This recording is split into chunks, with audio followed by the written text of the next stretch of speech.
Hi everyone, this is Aparna. आज हम पढ़ने वाले हैं फ्रेंच रेवोल्यूशन। फाइनली आज ये चैप्टर मैं करने वाली हूँ, जिसका था बेसब्री से इंतजार। क्योंकि मैं इसका मटेरियल इकट्ठा कर रही थी आप लोगों के लिए, ना थोड़ा रिसर्च वर्क कर रही थी कि कैसे इस पर्टिकुलर चैप्टर को पढ़ाया जाए ताकि आपको ये बोरिंग भी ना लगे और अपने एग्जाम में कोई भी आंसर लिख भी पाओ। तो आज का सेशन पूरा देखना, बहुत मजेदार होने वाला है। हम पढ़ने वाले हैं इस चैप्टर को इन अ स्टोरी बेस, ठीक है। तो पूरा का पूरा चैप्टर पढ़ लेना एक बार और शुरू करते हैं। तो भाई बात करते हैं शुरुआत से। हुई कहानी शुरू कहाँ पर? यार पहले फ्रांस में क्या हुआ था कि वहां पर मोनार्की थी। मोनार्की मतलब राजाओं का राज चलता था। जैसे हमारे भारत देश में भी, इंडिया में भी पहले राजा चलते थे ना। डेमोक्रेसी तो बाद में आई है ना। ब्रिटिशर्स के बाद में डेमोक्रेसी वगैरह आई। लेकिन पहले तो राजा ही राज करते थे, है ना। तो उन सबका एरिया डिवाइडेड होता था। पहले पूरे फ्रांस में एक राजा राज करता था। फिर छोटी सी कहानी बताती हूँ। फिर वहां पर क्या हुआ, लोगों ने उसका विरोध करना शुरू किया। अब विरोध करने का कोई रीजन होगा ही होगा। मे बी रीजन हो सकता है कि उसने ठीक से उसकी प्रजा की बात नहीं सुनी। मे बी प्रजा जो चाहती थी वो करता नहीं था, अपनी मनमर्जी करता था। एक्चुअल रीजन अभी आगे चल के बताऊंगी। फिर धीरे धीरे कैसे कैसे क्या हुआ और फिर कैसे कैसे उन्होंने रिपब्लिक स्टेट बनाया, मतलब एक डेमोक्रेटिक स्टेट बनाया मोनार्की से। और कैसे कैसे उन्होंने कठिनाइयों का सामना किया, क्या क्या उन्होंने रिवोल्ट किए, कैसे कैसे ये रेवोल्यूशन का कैसे अराइज हुआ फ्रेंच रेवोल्यूशन। ये सब पढ़ेंगे। बहुत ही इंटरेस्टिंग स्टोरी होने वाली है ये। ठीक है। जो आप ये पिक्चर देख रहे हो यहाँ पर, ये हमारे जो राजा थे फ्रांस के, उनका सर पकड़ रखा है उन्होंने। तो आप सोच सकते हो कि क्या ही किया होगा उन्होंने कि ऐसा उनका हाल किया गया, उनका थ्रोन छीन लिया गया। चलिए शुरू करते हैं। फ्रांस की सोसाइटी में बहुत ज्यादा नाइंसाफी हो रही थी। अब हम नाइंसाफी को ऐसे समझ सकते हैं जैसे कि हमारे इंडिया में भी जैसे सोसाइटल नॉर्म्स थे पहले के जमाने में। अब तो वो नहीं है। कि बहुत छुआछूत माना जाता था कि जो छोटी सोसाइटी के लोग हैं उनसे उनको बैठने नहीं दिया जाता था। अब वो सब नहीं रहा, लेकिन यही हाल पहले वहां पे भी था। वहां पे और भी बदतर हाल था। फ्रांस की सोसाइटी को तीन हिस्सों में डिवाइड किया गया था, एक क्लर्जी, एक नोबिलिटी और थर्ड स्टेट था, जिसके बारे में बात करते हैं। तो बात हुई क्या कि फर्स्ट स्टेट में जो क्लर्जी थे वो होते थे सारे के सारे पुजारी, समझ लो तुम। वहां के जो भी चर्च होते थे ना, चर्च के जो भी मैन जो भी काम करने वाले होते थे, उनको हम क्लर्जी बोलते हैं। नोबिलिटी वो लोग होते हैं जो नोबल, मतलब राजघराने के लोग होते थे। राजघराना मतलब किंग और किंग के रिश्तेदार होते थे। और थर्ड स्टेट में आते थे बाकी बची जनता, जो कि है मेजोरिटी, है कि नहीं। 90% लोग थर्ड स्टेट में आते थे। जैसे कि big businessman, small businessman, labourers, land वाले जो ओनर्स होते थे, कोर्ट के जो ऑफिशियल्स होते थे, मतलब जो काम धंधा करते थे कोर्ट का, है ना। मर्चेंट्स हो जाते थे, पीजेंट्स हो जाते थे, आर्टिस्ट हो जाते थे। ये सारे आते थे आपके थर्ड स्टेट में। मतलब बेसिकली समझ लो पूरी जनता, खाली चर्च वालों को छोड़ दो और ये राजा और राजा के घराने को छोड़ दो, बस बाकी पूरी जनता तुम समझ लो, मेजोरिटी 90% वो थर्ड स्टेट में आती थी। अब होता क्या था कि राजा ने ना केवल थर्ड स्टेट से लेना होता था टैक्स। हम्म। और लैंड होता था थर्ड स्टेट के पास 10% का। मतलब कमाई का जरिया सिर्फ 10% है, बाकी 90% कमाई का जरिया क्लर्जी और नोबिलिटी के पास होता था। लेकिन आप उनसे ना लेके टैक्स सिर्फ थर्ड स्टेट से ले रहे हो, ये कितनी गलत बात है। तो इससे होता क्या था भाई कि खाने पीने के लाले पड़ गए। अब हुआ क्या यार, पॉपुलेशन भी ग्रो कर रही थी। फ्रांस में पॉपुलेशन भी ग्रो कर रही थी, लैंड उतनी ही थी, ग्रेन्स उतना ही था, ऊपर से टैक्स और था। तो भाई भुखमरी आ गई, लोग भूख से मरने लग गए फ्रांस में। अब हाहाकार मच गया यार वहां पर कि फ्रांस में आप राजा होके कुछ नहीं कर रहे हो, आप मोटे ताजे होते चले जा रहे हो। रिच और रिच होता जा रहा है, पुअर और पुअर होता जा रहा है। लेकिन आपकी तानाशाही कमी नहीं हो रही है। आपको चाहिए हर एक चीज लग्जोरियस, और हम यहाँ पे मर रहे हैं भूखे। तो आप उस हालत को समझ सकते हो कि पूरा देश भुखमरी में मर रहा है और आप यहाँ पे लग्जूरियस लाइफ जी रहे हो। कितनी गलत बात है। है ना? एक राजा होते हुए ये करना चाहिए था उनको? नहीं। ऐसा नहीं है कि रिवोल्ट हुए नहीं इस चीज़ को लेकर, हुए रिवोल्ट। लेकिन थर्ड स्टेट इतना पढ़ा-लिखा, इतना रिच नहीं होता था कि उसके पास इतना दिमाग आए और उसको वो अपनी बातें सही जगह पर पहुँचा पाए। वो रिवोल्ट किसी काम के नहीं थे जो अराइज़ हुए थे। फिर क्या हुआ, मिडल क्लास जो हमारा थर्ड स्टेट था ना, वो धीरे-धीरे एजुकेटेड होने लगा। उसको समझ आने लगी यार दुनियादारी की, कि हो क्या रहा है उनके साथ। तो अब उन्होंने ये डिसाइड किया कि नहीं, हम ये नहीं सहेंगे, we will definitely not tolerate all these things. भाई क्यों टॉलरेट करेंगे यार? जो आपका राजा था, राजा के पास हुआ क्या, लुईस 16 को जैसे ही थ्रोन पे बिठाया गया, ठीक है, मैं तुम्हें दिखाती हूँ। लुईस 16 को 1770 और 1780 के बीच में जब थ्रोन दी गई, 1774 में थ्रोन दी गई, तब हुआ क्या था यार, फ्रांस ना ऑलरेडी बहुत बड़े लॉसेस में चल रहा था। क्यों? क्योंकि वो ना बड़े वॉर्स में पार्टिसिपेट कर रहा था। बड़े सारे वॉर्स में पार्टिसिपेट कर रहा था। जब वॉर होता है यार किसी भी कंट्री में, तो होता क्या है, आपका जो आपकी पॉपुलेशन होती है वो भी कम हो जाती है, भुखमरी होती है, हर तरीके से लॉस होता है यार। आपका पैसा भी कम, आपकी हेल्थ भी खराब, हर चीज़ खराब होता है। तो यार बहुत ज़्यादा लोन पे था वो ऑलरेडी और खजाना पूरा ऑलमोस्ट खत्म था। अब लुईस 16 के भाई ठाट-बाट अलग थे। उसका एक महल था, उसको अपने डे टू डे लाइफ, एक लग्ज़ूरियस लाइफ जीनी थी, उसकी शादी हुई थी नई-नई। अब भाई हुआ क्या कि उसने टैक्सेस हर एक चीज़ पे लगाने शुरू कर दिए। Tithe his tax, you know basically समझ लो, गरीबों का तेल निकालने का टैक्स। फ्यूडल ड्यूज, इनडायरेक्ट टैक्स वो ऐसे लेता था, जैसे तुम नमक लेने जा रहे हो फ्रांस में उस एरा में, तो तुम्हारे नमक के एमआरपी में ही वो टैक्स लगा होता था। तो भाई बंदा चाय पत्ती लेने जा रहा है, चीनी लेने जा रहा है, कुछ भी लेने जा रहा है, उसको टैक्स देना पड़ता था। लेकिन अब ये थर्ड स्टेट के लोगों को ना ये दिमाग में आई बात, उसमें बड़े अच्छे-अच्छे फिलोसोफर थे, जैसे जॉन जेस्क्वी हो गए, जॉन लॉर्की हो गए, मुझे सही प्रोनंसिएशन में भी नहीं आता होगा, आप चेक कर लेना, ठीक है? क्योंकि फ्रेंच के वर्ड्स हैं और हमें कहाँ आते भैया हम। विदेशी भाषाओं में भी वो खाली इंग्लिश ही आती, समझ रहे हो? तो भाई ये जो फिलोसोफर थे, इनकी बातें इंडियन कॉन्स्टिट्यूशंस ने भी सुनी और वो जब हमारा कॉन्स्टिट्यूशन बना था, तो उनकी बातें बहुत ज़्यादा कंसिडरेशन में रखी गई थी असेंबली के द्वारा। तो आप समझ सकते हो कितने दिमाग वाले और कितने अच्छे फिलोसोफर रहे होंगे। उनका ये कहना था, वो कहते थे कि भई ये क्या होता है कि किंग राजघराने से बन रहा है? वही वाली बात कि मतलब आप राजघराने से हो, आपका पापा राजा था, आपके पापा राजा थे, तो तुम भी राजा बन जाओगे। भले ही तुम बुड़बक हो, तुम्हारी ताकत नहीं है, तुम बिल्कुल भी इस लायक नहीं हो, लेकिन फिर भी तुम राजघराने के हो इसलिए राजा बन जाओ, ये तो गलत हो गया, है ना? फिर हुआ क्या, जो आपके यू नो बेसिकली लुईस जो 16 जो था ना और उसकी जो बीवी मारी थी, वो इतने बुरे भी लोग नहीं थे। मतलब हाँ, वो जब स्टार्टिंग में वो आई तो बड़ी अच्छी सी काइंड हार्टेड माना जाता था।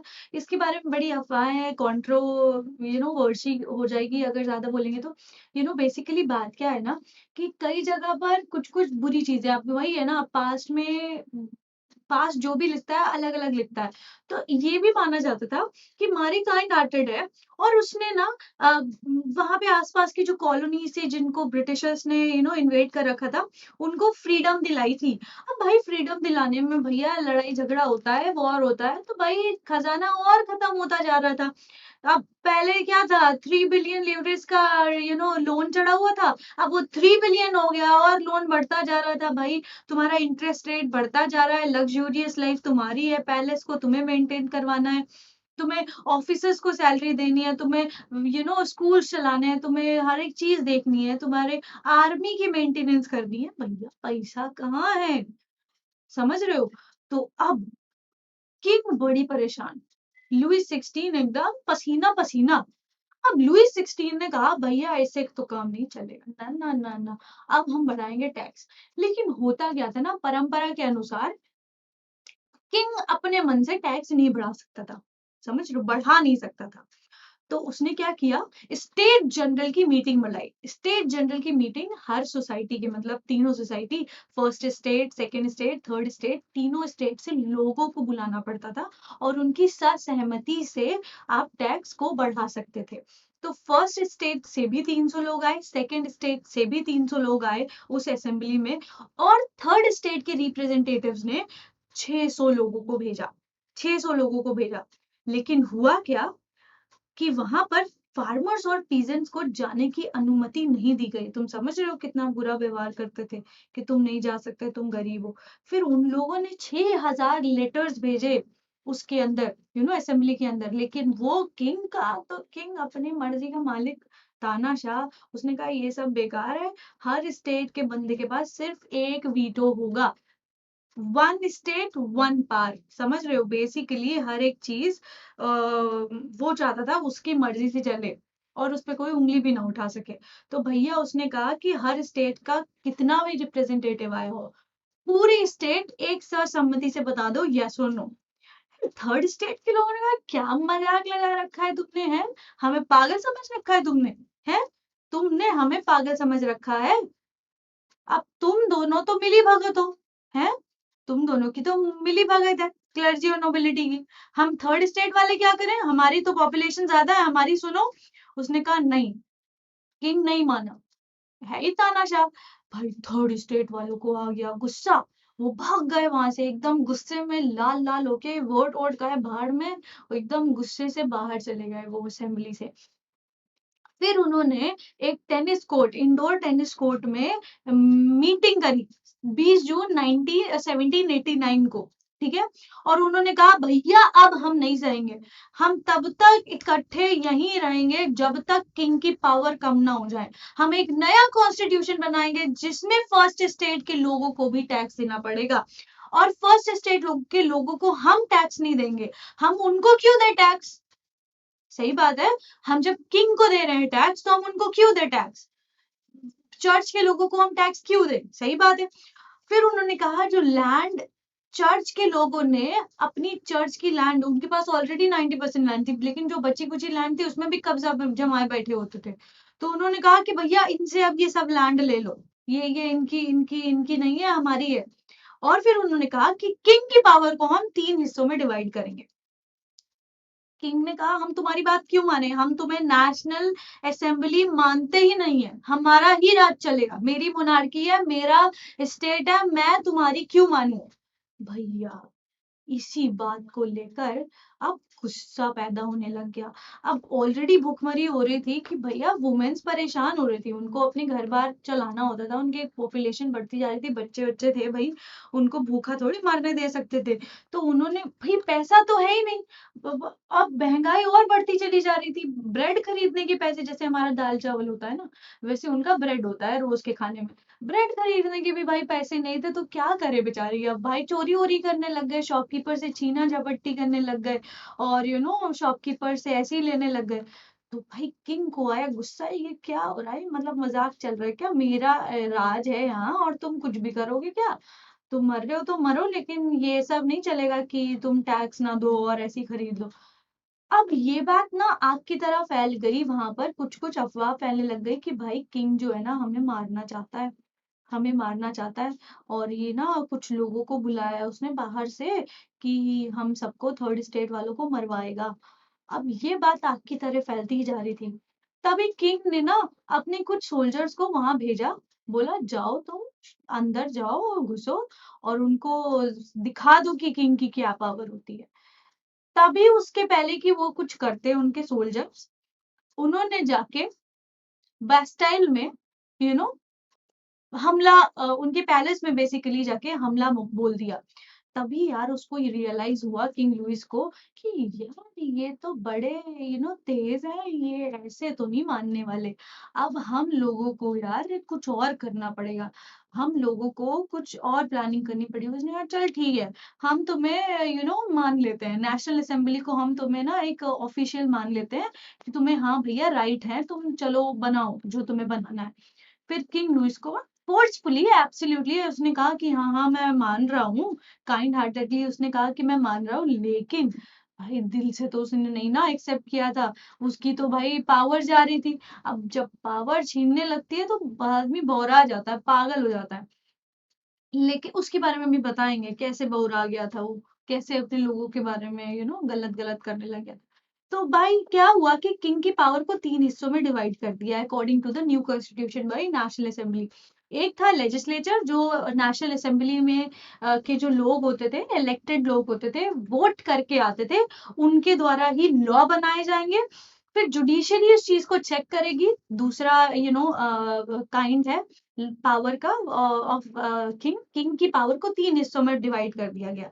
किंग के पास सिर्फ इतना राइट होता था वीटो का कि भैया तुम वोट कर दो। किंग की मर्जी के बिना कुछ नहीं होगा। जैसे हमारे यहाँ प्रेसिडेंट साइन करने के लिए है ना, वैसे ही। तो अब क्या हुआ, किंग जो है ना पागल हो गया। उसने कहा मैं तो ये सब नहीं मानने वाला। उसने ना धीरे-धीरे कॉन्स्पिरेसी करनी शुरू कर दी आसपास के कॉलोनी से, आसपास के लोगों से, आसपास के कंट्रीज से। अब इधर क्या हो रहा था यार, ये जो लेजिस्लेचर के लोग थे, यहाँ पर यार ये लोग ना वही होते थे जो टैक्स गिवर्स होते थे। अब टैक्स गिवर्स तो भैया अमीर लोग होते थे, वो अपने हिसाब से लॉज बनाते थे। एक तो वुमेन्स को भी राइट नहीं दिया था। अब उसमें भी तो मेजॉरिटी नहीं है ना, लेकिन फिर भी चलो लोगों ने थोड़ा बहुत एक्सेप्ट करना शुरू किया, लेकिन कब तक वो ऐसे सहते रहेंगे, है ना? अब जब उनकी बात कोई सुन ही नहीं रहा, मेजर जो पुअर्स हैं, उनकी कोई बात ही नहीं सुन रहा, थर्ड स्टेट की कोई बात ही नहीं सुन रहा, तो थर्ड स्टेट ने क्या कहा, भैया जाओ तुम भाड़ में, अब हम अपना नया क्लब बनाएँगे। बड़े सारे क्लब्स बने, लेकिन एक बहुत फेमस क्लब बना, जिसका नाम था जैकोबिन क्लब। जैकोबिन क्लब को ना मैक्सिमिलियन रॉबिस्फियर हेड करते थे, ठीक है? और उन लोगों ने अपनी एक ड्रेस भी स्पेसिफिकली बना रखी थी। ड्रेस मतलब भैया उन्होंने कहा हम यही ड्रेस पहनेंगे हम सब, समझ रहे हो? जैसे गुलाबी साड़ी यहाँ नहीं हमारे इंडिया में, वैसे उन्होंने कहा भैया हम अपनी अलग ड्रेस बनाएँगे, चाहे जहाँ हम घूमें। उनको पता होना चाहिए कि ये हम हैं, जैकोबिन वाले चल रहे हैं यहाँ पे, मेजॉरिटी में हम ही हैं। अब यार 90% पीपल जो थे वो पुअर थे, नॉन टैक्स गिवर्स थे, तो जैकोबिन क्लब में भैया घुस गए बस पूरे 90% जैकोबिन क्लब उठे और नेशनल असेंबली में घुस गए। उन वो नेशनल असेंबली वाले सकते में आ गए, भैया क्या हो गया, क्या हो गया? उसने कहा रुको बेटा, अब हम बताते हैं तुम्हें, हम मेजॉरिटी की पावर, यूनिटी की पावर क्या होती है, तुमने बहुत मजाक उड़ा लिया हमारा। उन्होंने कहा हम किंग को अरेस्ट करेंगे, तुम्हारे किंग को अब हम अरेस्ट करेंगे, ठीक है? उन्होंने कहा चल ठीक है, नेशनल असेंबली वाले भी मान गए। तो उन्होंने कहा भैया हमारी जान प्यारी है, किंग जाए जाए, हमें वैसे भी वो नहीं पसंद। तो फैमिली किंग की जो राजघराने में जितने लोग थे उनको जेल डाल दिया, ठीक है? और हुआ क्या कि सीधा सीधा एक दिन 21 जनवरी 1793 में किंग को मार दिया गया, फांसी चढ़ा दी गई, बेसिकली ये समझ लो। अब राजगद्दी की बात आ गई भाई, राजगद्दी किसको दी जाए, राजगद्दी किसको दी जाए, क्योंकि एग्जीक्यूटिव होना बहुत इंपॉर्टेंट है ना? अब हुआ क्या? किंग का फैसला लेना था नेशनल असेंबली और थर्ड स्टेट के लोगों को।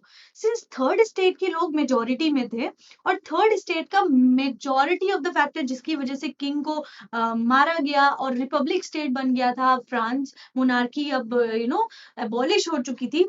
अब उन्होंने कहा भैया हमारे लिए तो हमारे प्रिय, हमारे लीडर जैकोबिन क्लब के लीडर रॉबेस्पियर को ही किंग माना जाएगा। नेशनल असेंबली ने कहा हाँ ठीक है, हमें कोई दिक्कत नहीं है। अब लोगों को लगने लगा था उनके दिन बदल गए हैं। अब लोगों को लगा वाह यार, अब तो जब एकदम बढ़िया हो जाएगा, हमारा ही बंदा, हमारे बीच का ही बंदा तो गया है। लेकिन हुआ क्या ना, वो बंदा रॉबेस्पियर तो बड़ा अच्छा था, समझ रहे हो? लेकिन वो ना उसके अंदर बड़ा गुस्सा था फर्स्ट और सेकंड स्टेट के लोगों के लिए। उसने वो सारी कॉन्स्टिट्यूशन के रूल्स तो मनवाए ही मनवाए, लेकिन वो ना बड़ा क्रूअल होता जा रहा था उन लोगों के लिए जो जुडिशरी में थे और ऑफिसर्स थे। उनको यार अरेस्ट करवा देता था तुरंत और जेल जेल डाल देता था या तो मरवा देता था। ये भी लोगों को लगने लगा यार ये ठीक नहीं है। लेकिन उसने एक बहुत बढ़िया काम किया था, एबॉलिशन ऑफ स्लेवरी। होता क्या था ना, कैरिबियन स्टेट्स में जाके वहाँ के लोग आके इधर फ्रांस में ट्रेड करते थे। अब ट्रेडर्स यहाँ से उठा के ना खरीद के ले जाते थे स्लेव्स यहाँ के लोगों को, और वो गलत था। लोगों की मर्जी के बिना आप ले जा रहे हो उन्हें और उनको ऐसे ही काम करवा रहे हो, ये तो बहुत गलत है ना? तो यही हुआ कि उन्होंने ये काम बड़ा अच्छा किया, लेकिन लोगों को ये रियलाइज हुआ यार कि यार ये बंदा ठीक नहीं है, जब ये लोगों को मरवा देता है, जजेस को मरवा देता है, ये अपनी ही चलाना चाहता है, इसको तो कुछ और समझ ही नहीं आती। ये मतलब वही बनता चला जा रहा है, राजा ही बनता चला जा रहा है बेसिकली। तो अब लोगों ने इसकी पावर को कट डाउन कर दिया। अब वही हुआ जो हमारे लुईस 16 के साथ हुआ था, इनको भी मरवा दिया, ठीक है? इनको भी फांसी चढ़ा दी गई। अब हुआ क्या कि इस तुम्हें पता है प्रपंच तो हर जगह होता है, तुम चाहे फ्रांस चले जाओ, चाहे तुम यू नो रामपुर चले जाओ, तुम चाहे कहीं भी चले जाओ, भैया प्रपंच तो हर जगह होता है। तो भैया रिच लोगों ने इस चीज का फायदा उठाया और पावर उनके पास आ गई। अब वोटिंग राइट्स रिच के पास था, मतलब टैक्स गिवर्स के पास था। तो उन्होंने कहा अब हम लेजिस्लेटिव काउंसिल को दो हिस्से में डिवाइड करेंगे और वहां एक डायरेक्टरी क्रिएट करेंगे जिसमें किंग 5 लोग बनेंगे, वो भी हम डिसाइड करेंगे। अब हुआ क्या यार, वो 5 तुम समझ रहे हो ना, एक एक ही चीज को 5 लोग डिसाइड करने बैठते हैं तो क्या होता है? जो चीज 2 मिनट में होनी चाहिए वो 5 दिन में भी नहीं हो सकती, क्योंकि उनकी आपस में सहमति ही नहीं होगी। तो हुआ क्या कि कोई एक एक लीडर तो हमारे पास बचा नहीं। तो भाई अब होने क्या लगा कि कोई किंग बेसिकली रहा नहीं, ना कोई डिसीजन ही नहीं ले रहा, उनकी बनी नहीं रही।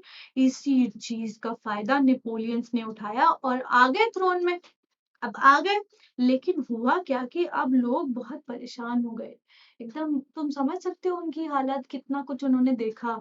लेकिन अब क्या हुआ, जब उनको लगने लगा सब अच्छा हो जाएगा, फिर उसने ऐसा कर दिया रॉबिस्फियर ने। अब फिर रिच लोग आ गए, तो मतलब पुअर लोगों ने आशाएं छोड़ने ही लग गए थे। लेकिन तभी नेपोलियन ने एकदम उल्टी परत कर दिया, बढ़िया बढ़िया काम कर दिए उसने यार। इवन ये कहा जाता है फ्रांस में जब मॉडर्नाइजेशन ऑफ यूरोप का पीरियड जिसको कहा जाता है वो नेपोलियन के अंडर ही हुआ था। यू नो उन्होंने लोगों के राइट्स को पहचाना, प्रोटेक्शन ऑफ प्रॉपर्टी करा दी बेसिकली, समझ रहे हो? और यूनिफॉर्म सिस्टम, अगर आपको कुछ खरीदना होता है तो वहां पे ना बड़ी प्रॉब्लम होती थी, क्योंकि यूनिफॉर्म स्टैंडर्ड्स नहीं थे वेट और मीजर्स के। तो उसने वेट और मीजर्स को सब कुछ यूनिफॉर्म मीजर में कन्वर्ट करने के लिए कहा कि भैया वेट और मीजर आप किलोग्राम में ही कन्वर्ट होगा, जिसको पूरी दुनिया आज एक्सेप्ट कर रही है। तो उसने कई अच्छे काम किए। लेकिन जब ही लगा कि कुछ अच्छा होने ही लगा है फ्रांस में, तभी लोगों को रियलाइज हुआ ये तो बड़ा ही यार क्रूएल किंग है नेपोलियन, ये तो इविल है ना? वो बड़े अत्याचार करता था। लेकिन वही होता है जो हर एक अन्यायी के साथ हुआ। उसको 1815 में नेपोलियन वाटरलू की लड़ाई में मार दिया गया। वो वाटरलू की लड़ाई में मर गया 1815 में। उसकी आगे की कहानी जो भी है वो आप क्लास 10th में पढ़ोगे। आई होप तुम सबको ये बहुत मजा आया होगा चैप्टर में। लेकिन अब कुछ इंपॉर्टेंट पॉइंट्स उठाते हैं, जैसे कि वुमेन्स रेवोल्यूशन। यार वुमेन्स का क्या रोल था, इसके बारे में तो बात ही नहीं करी बीच में। क्योंकि वुमेन्स को तो ना वोटिंग राइट दिए गए, वुमेन्स तो मतलब उनको उनको तो पे स्केल भी कम, तो उसके बारे में बात करते हैं। वुमेन्स का बड़ा ही रोल था, हर एक रिवोल्ट में वो आगे जाना चाहती थी। उनको ये रियलाइज होने लग गया था कि यार ये क्या है, मेंस कोई मतलब मेन में अपनी एक अलग लड़ाई चल रही थी, लेकिन वुमेन्स की अपनी एक अलग ही विद्रोह चल रहा था कि यार हमें भी तो उठाओ, हमें भी तो राइट है कुछ बोलने का। समझ रहे हो? तो वही वाली बात चल रही थी वहां पर, क्या रिवॉल्यूशन का क्या रोल था और वुमेन्स की वो उस रिवॉल्यूशन, उस टाइम के रिवॉल्यूशन का असर पूरी दुनिया को कैसे एक सबक की तरह मिला। तो from the very beginning, women were very active participants in the events which brought about so many changes in French society. Even if लोग मेंस उनको ज्यादा पावर्स नहीं देना चाहते थे, लेकिन फिर भी वुमेन्स ने यू नो रिवोल्ट किया, उन्होंने हर एक जगह पार्टिसिपेट किया, जिसका एक बहुत ही बड़ा इम्पैक्ट पड़ा। लोग एक बारी को देखने लग जाते थे, अच्छा वुमेन्स हैं, मतलब कुछ अलग बात हो रही थी। समझ रहे हो? हट के कुछ करने लग गए थे। Most of the women of third estate had to work for a living. अब क्या तुम समझ सकते हो जब घर में इनकम नहीं है तो वुमेन्स को भी काम करना पड़ रहा था। लेकिन जो उनको कमाई, उनकी जो मेहनत है वो मेन से कम मिलती थी, काम उतना ही करना पड़ रहा था। तो उनके अंदर ये ना आग बढ़ती, भभकती चली जा रही थी, यार इक्वल पे दो ना, इक्वल वर्क का, है ना? अब इन्हीं सब चीज़ों के लिए इन सब चीज़ों को डिस्कस करने के लिए वो ऊपर उठती थी, लेकिन उनकी बात कोई सुनता नहीं था। उन्होंने अपने पॉलिटिकल क्लब स्टार्ट करने शुरू कर दिए, वुमेन्स का क्लब, जहाँ पे वो डिस्कस करते थे कि हमें क्या करना चाहिए कि वुमेन्स को भी सेम राइट मिलने शुरू हो जाएँ एज़ मेन। उन्होंने न्यूज़पेपर्स में छापना शुरू किया, उन्होंने राइटिंग्स देनी शुरू करी, उन्होंने रिवोल्ट करना शुरू किया। फिर हुआ क्या इन सब के बाद, some laws were introduced to improve the position of the women. इन सब के रिवोल्ट के बाद एक लॉ बनाया गया कि हाँ, वुमेन की पोजीशन को इम्प्रूव करना है हमें। उन सब की स्ट्रगल का वो सब स्ट्रगल एकदम बहुत पार्ट्स ऑफ द वर्ल्ड में देखा गया और पूरी दुनिया ने उनका रिवोल्ट देखा और उनसे बहुत कुछ सीखा। तभी तो इतनी वीरांगनाएं हमें मिली हमारे देशों में भी, है ना? It was finally in 1946 that women in France won the right to vote और फाइनली उनकी जीत होती है। तो बच्चों, ये जो चैप्टर है बहुत कुछ सिखाता है हमें हमारी लाइफ के बारे में। आगे बात करते हैं एबोलिशन ऑफ स्लेवरी की। स्लेवरी जिसके बारे में मैंने अभी आपको बताया, ठीक है? यहाँ पर होता क्या था, यहाँ से स्लेव्स उठा के लिए जाते थे और दूसरे स्टेट्स में जाके उनसे स्लेवरी कराई जाती थी, उनसे काम करवाया जाता था। फिर इसको अबॉलिश किया गया, ठीक है? 1848 में इसको अबॉलिश किया गया। अब हम आगे बात करते हैं हो क्या रहा है इसके बाद। हाँ, revolution and everyday life. The years following 1789 in France saw many changes in lives of women, men and children. The revolutionary government took it upon themselves to pass laws that would translate the ideals of liberty and equality into everyday practice. One important law that came into effect was abolition of censorship. The ideas of liberty, democratic rights were most important legacy of the French Revolution. These spread from France to the rest of Europe during the 19th century. हाँ, मैं ये बात बताना भूल गई तुम्हें कि जब थर्ड स्टेट के लोगों के पास पावर्स आई थी, तो उन्होंने अपने कॉन्स्टिट्यूशन में ये ज़रूर डाला था कि यार उन्हें ना, वही रॉबर्ट्सवेयर वाली गवर्नमेंट में उन्होंने ये ज़रूर कहा था कि अब right to you know human rights का उन्होंने बड़ा एम्फसाइज दिया वहाँ पे, तब आया था। तो लोगों में ये तो एटलीस्ट आ गया था ये कि चलो यार, अब हम अपनी वॉइस तो उठा सकते हैं, कोई हमें जान से तो नहीं मार देगा कुछ बोलने से। आगे चलते हैं। नेपोलियन के बारे में मैंने तुम्हें बता ही दिया कि कैसे 1815 में फिर उसकी डेथ हो गई थी। आई होप तुम्हें ये सब कुछ समझ में आया होगा और अगर तुम्हें इसके बारे में और भी नोट्स चाहिए तो तुम बिल्कुल मुझे कमेंट कर सकते हो और मैं बिल्कुल तुम्हें बिल्कुल पूरे नोट्स दे दूंगी। ये सारे के सारे आपको मिल जाएंगे नोट्स। आई होप तुम्हें मजा आया होगा इस चैप्टर को समझने में। आगे 10th में और भी बहुत मजा आएगा, लेकिन तब तक के लिए खत्म, tata, bye bye. We'll see you in the next session. Bye bye. Love you all.